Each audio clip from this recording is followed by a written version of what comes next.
हाँ जी, मैं डाइटिशियन रमिता हूँ। मेरी ऑर्गेनाइजेशन का नाम मीताहार है। मैम जिस तरह यूजीसी वालों बड़ा फैसला लिया गया कॉलेज यूनिवर्सिटी के जो कंटीन के जंक फूड बंद कर दिता, किस तरह फैसले में देखते हो तो की लगता कि ये पहला फैसला लेना चाहिए ਜਾਂ ठीक है? मेरे हिसाब में बहुत अच्छा फैसला है जो कि बहुत पहले ही ले लिया जा। ਮੁੱਖ ਮੰਤਰੀ ਭਗਵੰਤ ਸਿੰਘ ਮਾਨ ਦੀ ਅਗਵਾਈ ਵਾਲੀ ਪੰਜਾਬ ਸਰਕਾਰ ਸੂਬੇ ਨੂੰ ਸਿਹਤਮੰਦ ਬਣਾਉਣ ਦੇ ਸੁਪਨੇ ਨੂੰ ਸਾਕਾਰ ਕਰਨ ਲਈ ਹਰ ਅਹਿਮ ਕਦਮ ਚੁੱਕ ਰਹੀ ਹੈ, ਜਿਸ ਤਹਿਤ ਪੰਜਾਬ ਵਾਸੀਆਂ ਨੂੰ ਮਿਆਰੀ ਸਿਹਤ ਸੇਵਾਵਾਂ ਪ੍ਰਦਾਨ ਕਰਨ ਲਈ ਪਿੰਡਾਂ ਤੇ ਸ਼ਹਿਰਾਂ 'ਚ ਆਮ ਆਦਮੀ ਕਲੀਨਿਕ ਖੋਲੇ ਜਾ ਰਹੇ ਹਨ। ਸੂਬੇ 'ਚ ਹੁਣ ਤੱਕ 829 ਆਮ ਆਦਮੀ ਕਲੀਨਿਕ ਲੋਕਾਂ ਨੂੰ ਸਮਰਪਿਤ ਕੀਤੇ ਗਏ ਹਨ। ਇਹਨਾਂ ਕਲੀਨਿਕਾਂ 'ਚ 80 ਤਰ੍ਹਾਂ ਦੀਆਂ ਜ਼ਰੂਰੀ ਦਵਾਈਆਂ ਅਤੇ 38 ਤਰ੍ਹਾਂ ਦੇ ਟੈਸਟਾਂ ਦੀ ਸਹੂਲਤ ਮੁਫਤ ਮੁਹੱਈਆ ਕਰਵਾਈ ਜਾ ਰਹੀ ਹੈ। ਹੁਣ ਤੱਕ 1 ਕਰੋੜ 54 ਲੱਖ ਤੋਂ ਵੱਧ ਲੋਕ ਇਹਨਾਂ ਆਮ ਆਦਮੀ ਕਲੀਨਿਕਾਂ ਦਾ ਲਾਭ ਲੈ ਚੁੱਕੇ ਹਨ। ਸਾਨੂੰ ਕੋਈ ਪਰੇਸ਼ਾਨੀ ਆਂਦੀ ਅਸੀਂ ਦਵਾਈ ਲੈਣ ਚਲੇ ਜਾਂਦੇ ਆ ਜਾਂ ਸਾਡੇ ਘਰ ਦਾ ਕੋਈ ਬਿਮਾਰ ਹੋ ਜਾਂਦਾ ਡਾਕਟਰ ਸਾਹਿਬ ਕੋਲ ਜਾਈਦਾ, ਡਾਕਟਰ ਸਾਹਿਬ ਨੂੰ ਆਪਣੇ ਘਰ ਨਾਲ ਲੈ ਕੇ ਜਾਈਦਾ, ਹਰ ਘਰ ਦੇ ਨੂੰ ਦੇਖ ਲੈਂਦੇ ਨੇ ਆਣ ਕੇ, ਦਵਾਈ ਵੀ ਇੱਥੇ ਟਾਈਮ ਨਾਲ ਦਿੰਦੇ, ਟਾਈਮ ਨਾਲ ਅਸੀਂ ਸਾਰਾ ਕੁਝ ਸਾਨੂੰ ਮਿਲਦਾ ਹੈ। ਭਗਵੰਤ ਮਾਨ ਸਰਕਾਰ ਨੇ ਭਾਰੂ ਕੈਂਪ 'ਚ ਕਲੀਨਿਕ ਮੁਹੱਲਾ ਖੋਲ੍ਹਿਆ। ਇਹਨਾਂ ਜਿਹੜੀ ਆਮ ਜਨਤਾ ਗਰੀਬ ਜਨਤਾ ਹੈ, ਮੰਨ ਲਓ ਮੈਂ ਹੀ ਹਾਂ, ਅਗਰ ਮੇਰੀ ਜੇਬ 'ਚ ਕੋਈ ਪੈਸਾ ਨਹੀਂ, ਮੈਂ ਕਿਸੇ ਚੀਜ਼ ਤੋਂ ਬਿਮਾਰ ਹੋ ਜਾਂਦਾ ਵਾ, ਚਾਹੇ ਮੈਨੂੰ ਉਲਟੀਆਂ ਲੱਗ ਜਾਂਦੀਆਂ, ਲੂਜ਼ ਮੋਸ਼ਨ ਲੱਗ ਜਾਂਦੇ ਨੇ, ਚਾਹੇ ਬੁਖਾਰ ਚੜ੍ਹ ਜਾਂਦਾ, ਮੇਰੇ ਕੋਲ ਪੈਸਾ ਨਹੀਂ ਹੈਗਾ ਤੇ ਮੈਂ ਮੁਹੱਲਾ ਕਲੀਨਿਕ ਆ ਕੇ ਫ੍ਰੀ ਇਲਾਜ ਕਰਾ ਸਕਦਾ। ਮੁੱਖ ਮੰਤਰੀ ਭਗਵੰਤ ਸਿੰਘ ਮਾਨ ਸੂਬੇ ਦੇ ਲੋਕਾਂ ਨੂੰ ਸਿਹਤਮੰਦ ਤੇ ਨਿਰੋਗ ਜੀਵਨ ਦੇਣ ਲਈ ਵਚਨਬੱਧ ਹਨ। आना चाहिए था। यूजीसी ने काफ़ी पहले ही बैन लगा दिया था इंस्टीट्यूशंस में कि कैंटीन में कहीं भी जंक फूड वगैरह नहीं रखा जाएगा, पर फिर भी अगर आप देखें तो हर जगह, हर ऑर्गेनाइजेशन, हर इंस्टीट्यूट, हर स्कूल के कैंपस कैंटीन में हर जगह जंक फूड अवेलेबल है।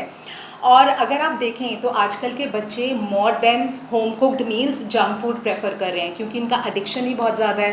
इसमें इतने अमाउंट में सॉल्ट, शुगर, फैट है कि इतना अडिक्टिव है नेचर में कि सारे बच्चे घर का खाना नहीं खाते हैं, हमेशा ये प्रेफर करते हैं।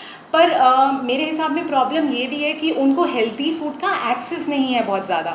अगर आज जंक फूड बंद भी कर देते हैं हम कैंटीन्स में, तो बच्चे बाहर जाके खा लेंगे। बाहर हर जगह स्ट्रीट वेंडर्स वगैरह अवेलेबल है, वहाँ से जंक फूड खा लेंगे। सो मेरे हिसाब में कि जंक फूड बंद करने के साथ साथ ये बात ज़रूरी है कि कैंटीन्स में हेल्दी ऑप्शंस जैसे डोसा हो गए, इडली वगैरह हो गई, ये चीज़ें अवेलेबल होनी चाहिए, ताकि बच्चों को ये अवेयरनेस हो, हमारे यूथ को ये अवेयरनेस हो कि ये चीज़ें कितनी हेल्दी हैं। बिकॉज़ यूथ हमारा फ्यूचर है, हमारी फ्यूचर जनरेशन है। अगर ये हेल्दी रहेंगी तो हमारा नेशन हेल्दी रहेगा, राइट।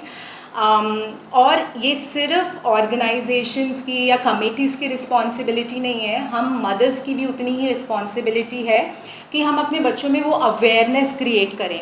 हम लोग बिकॉज़ आजकल बहुत वर्किंग है, स्केड्यूल इतना हेक्टिक है, घर की इतनी रिस्पॉन्सिबिलिटीज़ हैं, सो क्विक फिक्स ढूंढते हैं। हमारे पास ऑप्शंस है, ज़ोमैटो, स्विगी, कुछ भी ऑर्डर किया, रेडी टू ईट वाले फूड इतने अवेलेबल हैं। ब्रेकफास्ट के लिए टाइम नहीं है, बच्चों को रेडी टू ईट दिया, चले गए। या मोस्टली बच्चे बहुत ज़्यादा स्किप कर देते हैं ब्रेकफास्ट, तो डेफिनेटली दिन में भूख लगेगी, कैंटीन जाएंगे, नूडल्स खाएंगे, समोसा, फ्राइड फूड। और ये जो फ्राइड फूड जिस ऑयल में तले जाते हैं ना, ये रिफाइंड ऑयल है, जो कि बहुत ज़्यादा, जैसे आप कह सकते हैं कि कैंसर की जड़ है।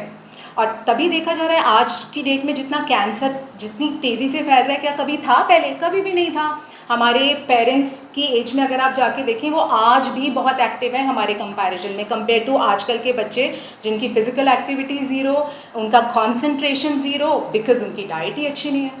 मैडम लगता कि किस तरह हानिकारक है जंक फूड, जिस तरह की दस्या कि कैंसर जो रिफाइंड या उनके कारण भी या होर भी मैदा वगैरह भी रहा हर चीज़ अगर आप लें, बैड ऑयल से लेके मैदा क्या है, ज़ीरो न्यूट्रिशनल वैल्यू, उसमें कुछ भी नहीं है, पर इतना अडिक्टिव है कि बच्चों को मैदे से बनी ही चीज़ें अच्छी हैं। उनको नूडल्स खाने हैं तो मैदे के खाने हैं, समोसा है, जलेबी है, हर चीज़ मैदे की बनी हुई है, जिसकी वजह से उनको उनकी बॉडी को कंप्लीट नरिशमेंट नहीं मिल पा रहा है, और जिसकी वजह से ये बीमारियाँ हो रही हैं।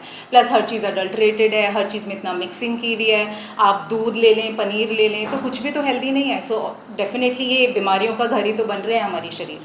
मैम किस तरह देखते हो कि किहड़ियां हैल्थी जी डाइट लेनी चाहिए, किहड़ी डाइट प्लान जो होना चाहिए बच्चों का, जिस उम्र के बच्चे कॉलेज के होंगे ने, क्योंकि शुरुआत ही जी बच्चों की गल करिए तो मैगी या नूडल तो होती है। सबसे पहले तो मुझे लगता है क्योंकि एक बच्चा की शुरुआत एक घर से होती है, तो एज अ पेरेंट हमारी रिस्पॉन्सिबिलिटी बनती है कि हम अपने बच्चे को एक हेल्दी ब्रेकफास्ट करा के भेजें।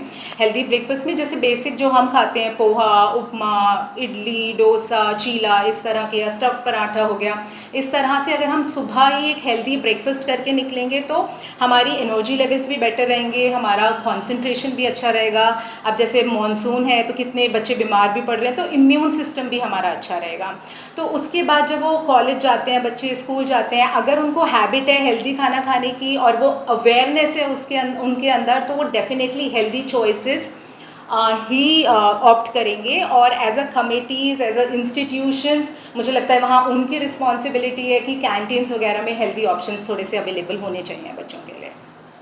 ਕੀ ਇਹਦਾ ਬਦਲ ਕੀ ਹੋ ਸਕਦਾ, ਜਿਸ ਤਰ੍ਹਾਂ ਆਪਾਂ ਗੱਲ ਕਰੀਏ ਸਮੋਸਾ ਜਾਂ ਪੀਜ਼ਾ ਜਾਂ ਫਿਰ ਇਹਨਾਂ ਚੀਜ਼ਾਂ ਦਾ ਕੀ ਬਦਲ ਹੋ ਸਕਦਾ ਵਾ, ਜਿਸ ਤਰ੍ਹਾਂ ਬੱਚੇ ਨੇ ਜੇ ਆਊਟਸਾਈਡ ਤੇ ਖਾਣਾ ਹੋਵੇ ਤੇ ਘਰੋਂ ਨਾ ਲੈ ਕੇ ਆਵੇ, ਕੀ ਬਦਲ ਜਿਹੜਾ? हाँ, सो सबसे पहले अगर हम कैंटीन्स की बात करें तो बेसिक चीज़ें, हमारा साउथ इंडियन फूड काफ़ी हेल्दी माना जाता है, तो इडलीज़ हो सकती हैं, या फिर हम डोसा को ज़्यादा प्रेफर कर सकते हैं। बट डेफिनेटली मैं बोलूँगी कि अगर इन चीज़ों की प्रिपरेशन भी है तो उसमें अडल्ट्रेशन नहीं होनी चाहिए। The quality of oils they use वो बहुत अच्छे होने चाहिए।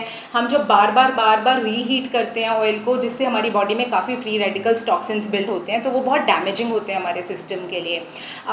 स्टफ्ड पराठास का ऑप्शन हो सकता है जो कि बच्चों को स्कूल में मिल सकता है। सो इसी तरह की छोटी छोटी चीज़ें बहुत हेल्प कर सकती हैं बच्चों को अपनी हेल्थ को इम्प्रूव करने के लिए।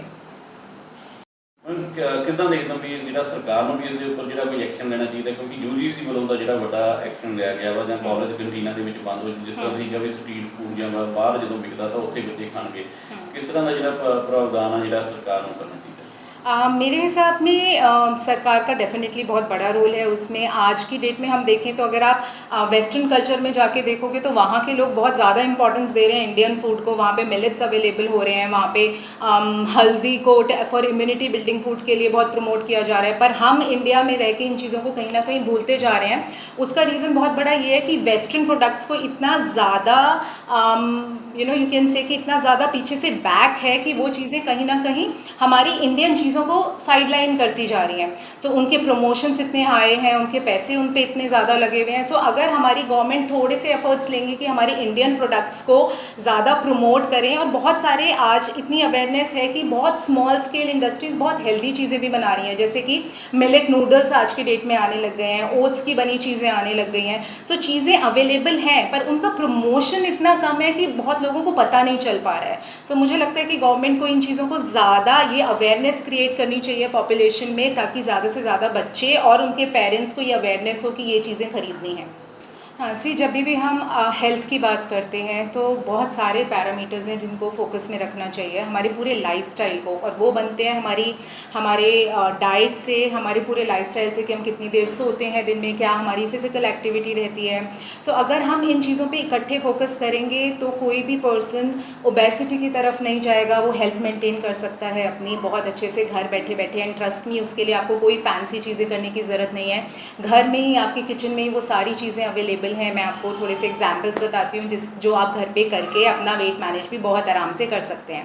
सो जैसे कि जब भी आप सुबह उठे तो आप थोड़ा सा मेक श्योर करिए कि आपने ल्यूक वार्म वाटर से अपना डे स्टार्ट करना है, ताकि आपका मेटाबॉलिज्म अच्छा रहे। आप उसमें कुछ सीड्स डाल सकते हैं, जैसे सिनेमन डाल लिया, जीरा मिंट डाल लिया, या फिर आपने सिर्फ लेमन डाल के उसको अपने डे की शुरुआत उससे करें। साथ में नट्स लेने बहुत ज़रूरी हैं क्योंकि वो प्रोटीन का सोर्स हैं, वो फैट का सोर्स हैं।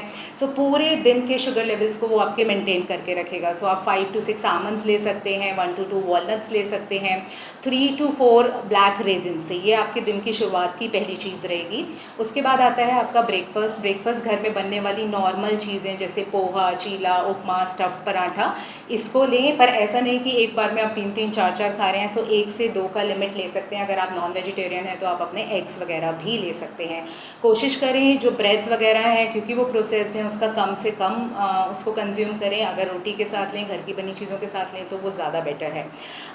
अपने अच्छे एनर्जी लेवल्स को मेंटेन करने के लिए और अपने शुगर लेवल्स को मेंटेन करने के लिए ज़रूरी है कि आप 2 to 3 आवर्स कुछ ना कुछ ज़रूर से खाते रहें। उससे आपको सेकंड मील में बहुत ज़्यादा भूख भी नहीं लगेगी और आपके एनर्जी लेवल्स भी मेंटेन रहेंगे। सो मिड मील में आप कोई फ्रूट ले सकते हो, उसके साथ pumpkin seeds, sunflower seeds, chia seeds इस तरह से ले सकते हो, या मसाला बटर मिल्क ले लिया, या ग्रीन टी ले ली, या कोई भी तरह की माचा टी हो गई, कोई भी हर्बल टी के साथ मखाना ले लिया, इस तरह की चीज़ आप आराम से ले सकते हैं।